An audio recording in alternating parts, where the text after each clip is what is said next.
আপনারও এইরকম হয়েছে নাকি? আপনি সবারই খেয়াল রাখেন, কিন্তু আপনার কিছু হলে আপনার কথা কেউ জিজ্ঞাসাও করে না। বনের ভিতরে একটি কুত্তা থাকতেন, তার নামটি ছিল শের। সে ওরাক জঙ্গলটা পাহারা দিতেন।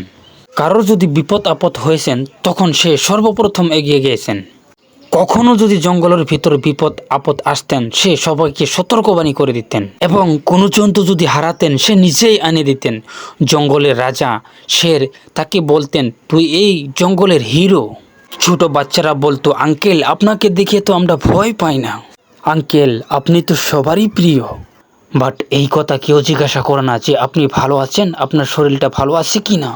লাহে লাহে সেই শেরটা জঙ্গলের ভিতরে দুর্বল হতে লাগলেন। সে আগের মতো এখন দৌড়াতেও পারে না, এবং নিজের যদি ক্ষুধাও পেত তাও নিজের জন্য সে ভাবতেন না, অন্যর চিন্তা বেশিরভাগ করতেন। একদিন জঙ্গলের ভিতরে অনেক বৃষ্টিপাত হলেন, গাছগুলো ভেঙে গেলেন, একেবারে বন্যা হয়ে গেলেন। শের বাঁচার জন্য দৌড় মারলেন এবং খরগোশ হেরে গিয়েছিল তাকে খুঁজে খুঁজে এনে দিলেন, এবং অন্য হরিণ হেরিয়ে গেছিলেন সেই হরিণের জায়গায় এনে দিলেন।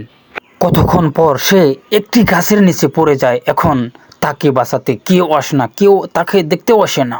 সব জানোয়ারে ভাবছে সে নিজেই পারবে, সে নিজেই উঠতে পারবে। পরের দিন সে জমির ভিতরে পড়ে আছে, তবুও কাউকে কিছু বলছে না। কিছুক্ষণ পর সব জন্তু চিন্তা করতে লাগলেন যে আমাদেরকে সে বাঁচালেন, এখন উদ্ধার করলেন, এখন আমরা সবাই তার জন্য উপকার করব।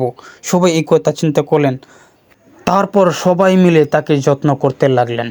মরেল অফ দি স্টোরি, যখন আমাদের বাবা মা আমাদের জন্য অনেক কষ্ট করে দিন রাত খেটে কাজ করে, আমরা কিন্তু কখনো তাদেরকে জিজ্ঞাসাও করি না আপনার শরীরটা ভালো আছে কি না।